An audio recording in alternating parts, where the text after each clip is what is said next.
श्री शिवाय नमस्तुभ्यम। हर हर महादेव। देखिए दोस्तों, आज का यह वीडियो आप सभी के लिए बहुत ही ज्यादा खास और विशेष होने वाला है, क्योंकि कल दिनांक 25 जनवरी को माघ महीने में शनिवार के दिन शततिला एकादशी का बहुत ही विशेष दिन, और इस एकादशी पर आपको काले तिल से और स्वधा नाम का बहुत ही चमत्कारिक उपाय करना है।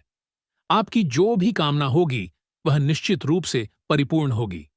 देखिए, गुरुदेव कहते हैं कि यदि आपके घर में मान सम्मान की कमी है, पैसा कहीं से भी नहीं आ पा रहा है, व्यापार जो है वह अच्छे से नहीं चल पा रहा है, जीवन में बहुत ही अधिक कष्ट उत्पन्न होने लगे हैं, बहुत अधिक मेहनत करने के बाद, बहुत अधिक प्रयास करने के बाद भी आपको अभी तक नौकरी की प्राप्ति नहीं हो पाई है, तो यदि आपके परिवार में भी बहुत ही अधिक समस्याएं चल रही हैं, तो इस शततिला एकादशी पर आपको अपने हर प्रकार के कार्य में सफलता की प्राप्ति होने वाली है। तो देखिए दोस्तों, पूजा गुरुदेव की ही कथा को सुनकर के और समझकर के ही आपको समझाने का पूरा प्रयास करेंगे, लेकिन उससे पहले वीडियो को लाइक करें, चैनल को सब्सक्राइब करें, और यदि आप भी भगवान शिव के अनंत भक्त हैं तो कमेंट में श्री शिवाय नमस्तुभ्यम या फिर ओम नमः शिवाय जरूर लिखें। देखिए दोस्तों, आज के पूरे ही वीडियो में हम आपको एकादशी पर किए जाने वाले 3 महा उपाय बताने वाले हैं, जो कि आपकी अलग अलग समस्याओं को समाप्त करने वाले हैं।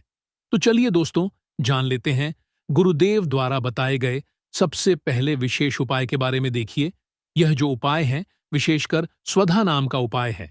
तो इस उपाय को करने के लिए सबसे पहले तो आपको मात्र एक चावल यानी कि अक्षत का दाना लेना है।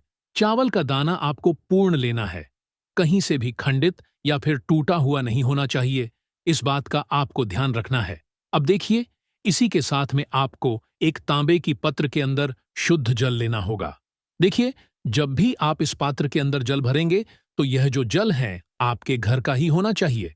अब देखिए, इस पात्र को आपको अपने घर के मटके के पास में रखना है, और जो आपके पास चावल का दाना है इसे आपको अपने सीधे हाथ में रखना है, और आपको स्वधा स्वधा स्वधा इस नाम का आपको 5 बार जाप करना है। और यह चावल का दाना आपको अपने घर के मटके के वहीं पर डालना है, और यह जो चावल का दाना है इसे आपको आपके घर में हमेशा ही धन संपदा की वृद्धि हो, पितरों का आशीर्वाद सदैव आपके ऊपर बना रहे, ऐसी कामना करते हुए यह एक चावल का दाना है उस पात्र के अंदर डाल देना है। अब देखिए, यह जो एक लोटा जल है जिसमें आपने एक चावल का दाना डाला है, इसे लेकर के आपको पहुंचना है भगवान शिव के मंदिर में।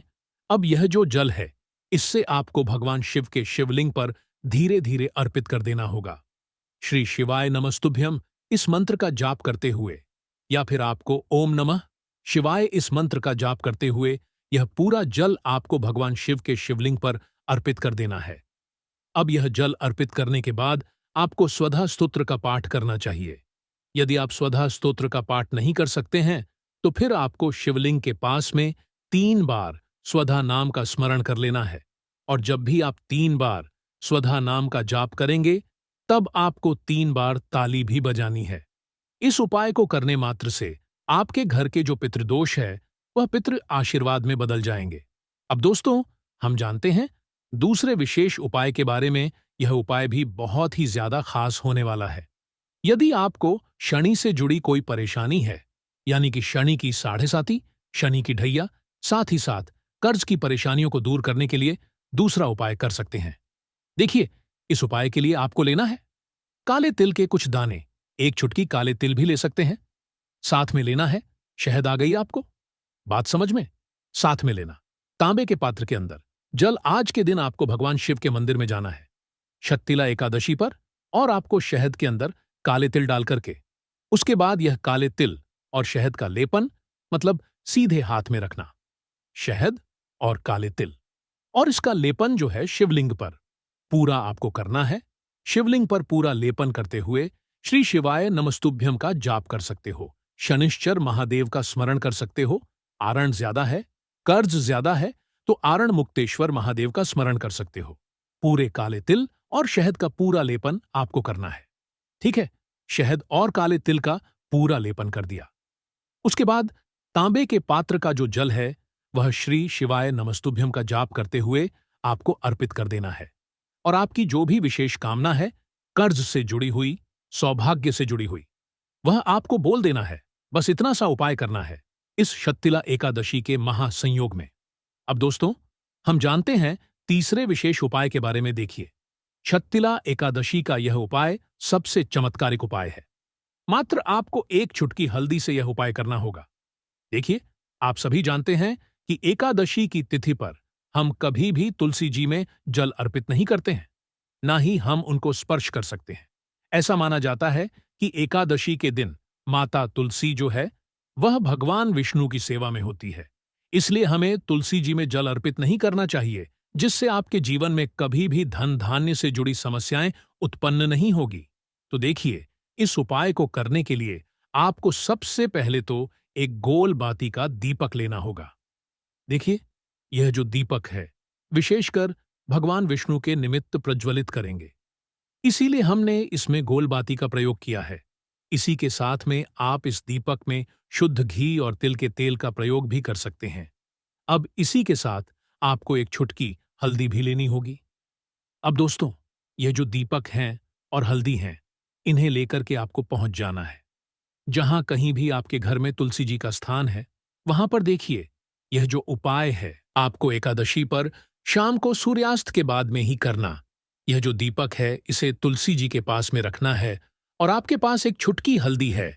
इसे आपको ओम नमो भगवते वासुदेवाय इस मंत्र का जाप करते हुए इस दीपक के अंदर डाल देनी है और अंत में आपको इस दीपक को प्रज्वलित कर देना है। माता तुलसी से, भगवान विष्णु से और माता लक्ष्मी से आपके जीवन की जो भी समस्याएं, उन्हें दूर करने की प्रार्थना करनी है। आपके जीवन से जो भी तकलीफ है, समस्याएं, उन्हें दूर करने की प्रार्थना करनी है। देखिए, हल्दी आपके जीवन में सौभाग्य वृद्धि करती है और हल्दी का उपाय जब भी हम भगवान विष्णु के निमित्त करते हैं, तो इससे जो देवी मां लक्ष्मी है, वह बहुत अधिक प्रसन्न होती है। तो घर के जो भी संकट है, समस्याएं हैं, उन्हें दूर करने के लिए आपको यह उपाय करना है और अंत में आपको जो भी आपकी मनोकामना है, उसे बोल देनी है। तो देखिए दोस्तों, इस प्रकार से आज के इस वीडियो में हमने आपको शक्तिला एकादशी के इस पवित्र सहयोग में किए जाने वाले 3 चमत्कारी उपाय बताए हैं। जो भी आपके लिए उचित हैं, उसे आप कर सकते हैं।